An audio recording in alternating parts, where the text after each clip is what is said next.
Smoked prime rib on a pellet grill, and that can be very intimidating because you spent a bunch of money on that hunk of meat. In reality though, it's pretty dang simple. You just gotta make sure you're watching your temps. So grab a ball of twine and your butcher knife, Ty.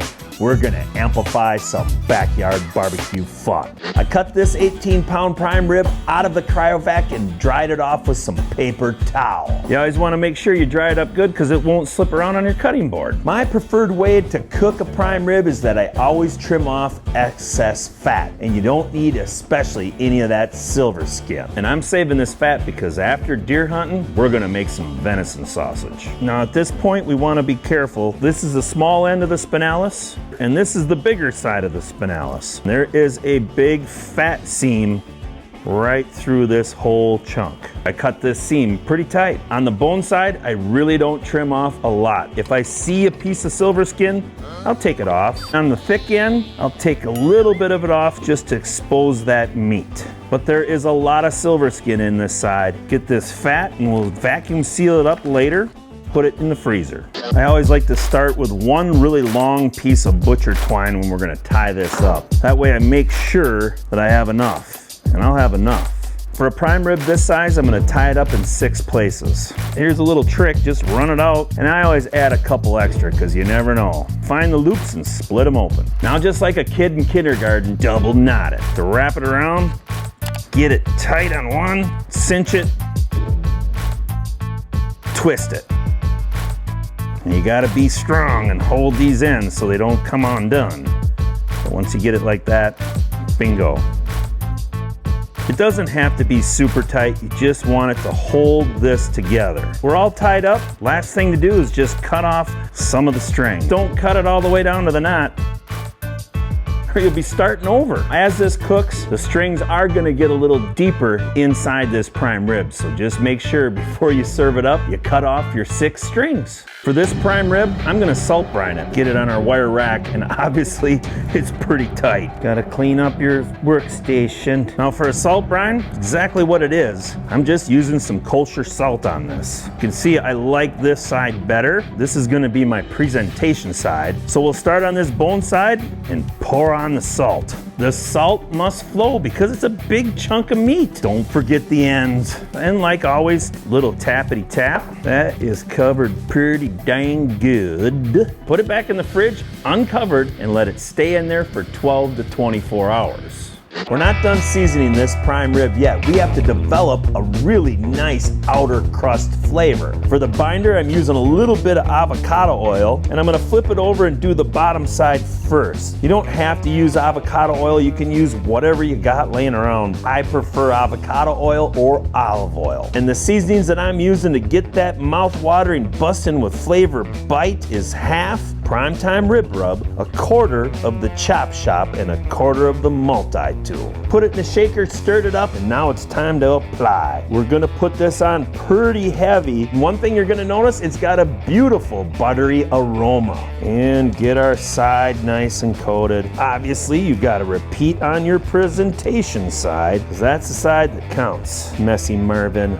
God, this combination has become a family favorite. Now while this sets and sweats, it's time to get the pellet grill fired up. Now with my Lone Star Grills pellet grill, I have to use what I call the Long Dong Silver. This pit is a smoker. Some good old-fashioned Norwegian ingenuity there. I'm running my Lone Star Grills pellet grill at 225 degrees today. Press the button and it's gonna go right into that automatic 225 degrees. Today's cook, I'm using 100% hickory from Lumberjack Pellets. Ooh, look at all that beautiful hickory flavor rolling into that fire pot. The Lone Star Grills is preheated to 225 degrees. Let's get this prime rib under some smoke. Now I'm putting this right in the center of the pit, and I have my thicker part of this prime rib facing the fire pot. On the Lone Star Grills pellet grill, the fire pot is right here. Get my probe pulled through, and we want to get an internal temperature towards the center. The outsides, yes, they're going to be a little bit more done than the actual center. And that's great because you always have people that want different doneness. I take my probe and I like to match it up to about where the center point is. Pinch it off, stick it in, and here's a little tip. I like to pull it out just a tad because I don't care if this internal temperature right in the center is a little under medium rare. And the same thing with this side. Right about here is our center. Pinch it off. We're gonna go in right there. Pull it back just a tad. Now I'm just gonna monitor with the Wi-Fi on my phone, and once this reaches 100-degree internal temperature, then we're gonna start putting on our favorite garlic butter sauce. I'm 3 hours into this cook, and I've been rotating that prime rib about every half an hour. That way you'll get a lot more even cooking temperatures on that prime rib. I've reached 100 degrees internal temperature. Now it's time to start putting on our garlic butter sauce. This is a real simple recipe. I start with 2 sticks of unsalted butter. I chop up some rosemary and thyme, about 2 tablespoons of each. This time I use some chunky, creamy garlic paste. I use my smoker to melt it down, and after about 5 to 10 minutes, I stir it up. Get it mixed again, and then we're just gonna start dabbing it on here. Don't rub it, because you want this butter just to kind of drip down this. You don't want to start taking off all that seasoning that you put on earlier. Close up the lid, and I'm gonna do this one more time in about a half an hour. And I'm looking for an internal temperature of 110 to 112 degrees. My fireboard controller has told me that I've reached that internal temperature of 110 degrees. I'm just gonna double check it with a thermal pen and see what we're reading. Check right here. Yeah, we're about 111. Get my probes out for right now. I'm gonna put this on the table and loosely cover it up with some aluminum foil, and then we're gonna crank up the LSG pellet grill. And the max temperature on the Lone Star grills is 450 degrees. Now it's just the waiting game until this thing gets nice and hot. The LSG pellet grill is preheated up to 450 degrees. I put my probes back into this prime rib, and you can see that from resting for about 15 to 20 minutes, it's already carried over up to 120 degrees internal temperature. So this next step, it's not gonna take long, so let's get it in here and crisp her up. We're gonna put it right in the center, like so. I've reached that 122 degree internal temperature. Let's check this one out. It's a little smoky and hot in here. I gotta hydrate. Open her up. Well, I really like the color that I'm getting on this. Wow. Give her just a quick double check.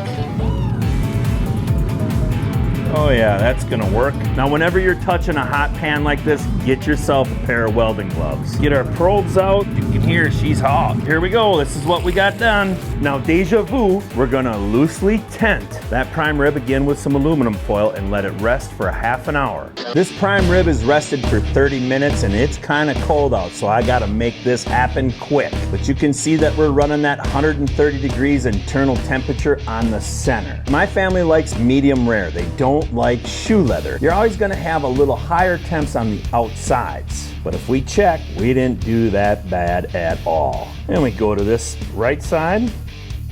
But when you get way out to the outside, it's gonna be a little bit more done. Cut a couple of the strings off. Like I said earlier, they're gonna dig down deep. The moment of truth. Split her right in the center, and let's see what we got. For sure, a good medium rare. Now the outsides, it's gonna get a little bit more done, but in that center, we're still looking nice and pink.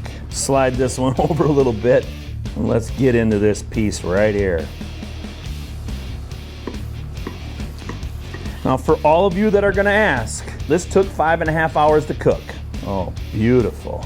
Lop off this big piece of spinalis. And that gives me a little fat to chew on. Here we go.